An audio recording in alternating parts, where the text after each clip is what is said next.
ये जो सॉफ्टवेयर बंद किया गया है कोटक महिंद्रा का, आज से 6 महीने कम से कम हो गए हैं।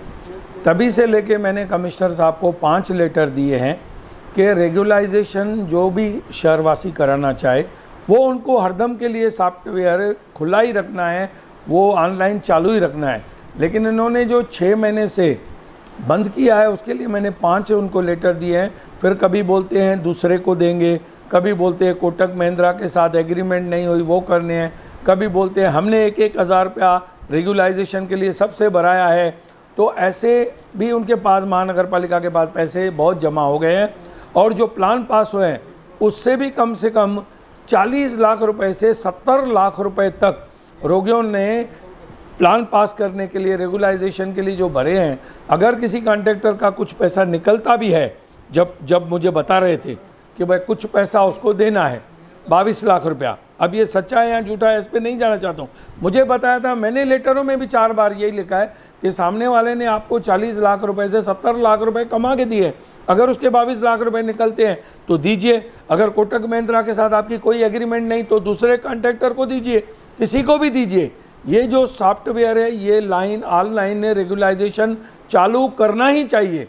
ये हमारे लिए बदबख्ती की बात है। मैंने कमिश्नर साहब को भी 2 बार मुंह से भी बोला है, 4 बार लेटर भी दिया है, और जो मैंने लेटर आज तक दिए हैं उसकी कापी अभी आपको देता हूं कि ये शहरवासियों का जन्मसिद्ध अधिकार है। जो रेगुलाइजेशन है वो लोगों को भरने के लिए फॉर्म देना ही चाहिए, एक लाइन चालू करनी चाहिए ऑनलाइन। और जो बाकी दंड कम करने का सवाल है वो भी विचाराधीन है, क्योंकि जो 2007 में दंड था वही लगना चाहिए था और 6 में। अभी जो ये लोगों ने 2017 वाला दंड लगाया बहुत ज़्यादा करके, उस दंड को भी कम किया जाए, जो तब का भाव था वो लगाया जाए। वो भी हम लोग महासभा में ठहराव किए हैं, फिर करेंगे। और एकनाथ शिंदे साहब को भी हमारी एक बार डिपुटेशन मिली थी कि साहब जो रेगुलाइजेशन का भाव है, जो रेट्स हैं वो पुराने ही रखे जाए। मैं महासभा जो लगने वाली, आने वाली महासभा अगले महीने में, उससे पहले ही अशासकीय प्रस्ताव भेजता हूं और महासभा के सामने ये विषय ज़रूर उठाऊंगा कि भाई आप लोगों ने जो ये बंद किया है ऑनलाइन रेगुलाइजेशन करने के लिए, ये क्यों कर रहे हैं और लोगों के साथ क्यों बेइंसाफ़ी हो रही है। शहर के जो अनाधिकृत बांधकाम है वो रेगुलाइजेशन करने का ठराव और अध्यादेश महाराष्ट्र सरकार ने 2006 में मंजूर किया है और हमारे महानगर पालिका को भेजा है। उसी तरह से महानगर पालिका में जितने भी अनाधिकृत बांधकाम है 2006 के पहले के, उनको रेगुलाइजेशन करने का काम शुरू है।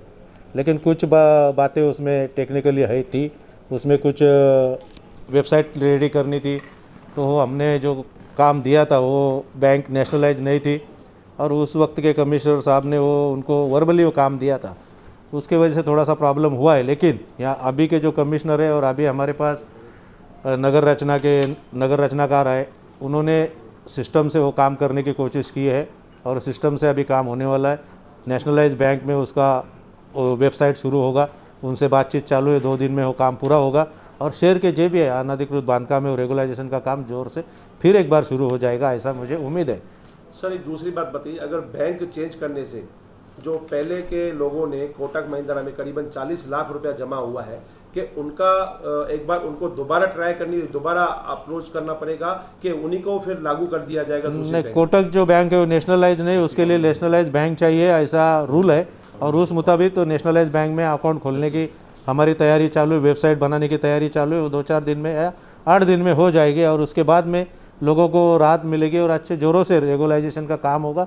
हमारे पास पहले नगर रचनाकार नहीं थे, फुल टाइम नहीं थे, फिर अभी आज या इस वक्त नगर रचनाकार फुल टाइम हमारे पास है और वो उनको जानकारी है शहर की, वो अच्छा काम करेंगे रेगुलाइजेशन में और महापालिका को भी उसमें अच्छा से अच्छा रेवेन्यू आएगा, ऐसी हमको उम्मीद है। साथ ही साथ में जो एक बड़ी मुद्दा था ये रेगुलेशन में कि जो भी अध्यादेश आया था उसमें जो रेट के विषय थे, दर फाइनल ज़्यादा था बहुत रेट, वो कम करने का ठराव पिछली महासभा में हम लोगों ने लिया है और सर्वसम्मति से वो ठराव पास हुआ है। वो ठराव गवर्नमेंट के पास जाएगा, वो भी रेट कम होकर आएगा और लोगों को जिस वक्त उनके बांधकाम हो गए उसी वक्त के दर से पैसा लेना चाहिए, ऐसी ही हमारी ठराव में मांग थी। वो जल्द से जल्द पूरी हो जाएगी और लोगों को राहत मिलेगी। रेगुलाइजेशन का काम जोर से होगा, महानगर पालिका को रेन्यू मिलेगा, रेन्यू मिलने के बाद यहाँ पे विकास का काम भी वो पैसे से अच्छी तरह से होगा, ऐसा हमें उम्मीद है। सर एक आखिरी सवाल, शहर की जनता को कितने दिन तक आप आश्वासन देते, कितने दिनों तक रेगुलर चालू हो जाए? और रेगुलाइजेशन चालू होने का काम तुरंत होगा, एक 15-20 दिन में वेबसाइट बन जाएगी। वेबसाइट बनने के बाद लेकिन जो कोई दर कम करने का काम है शासन के पास ठहराव भेज रहे, वो आने के बाद जल्द से जल्द वो भी राहत लोगों को मिलेगी। कोणार्क, अपना शहर अपनी बातें।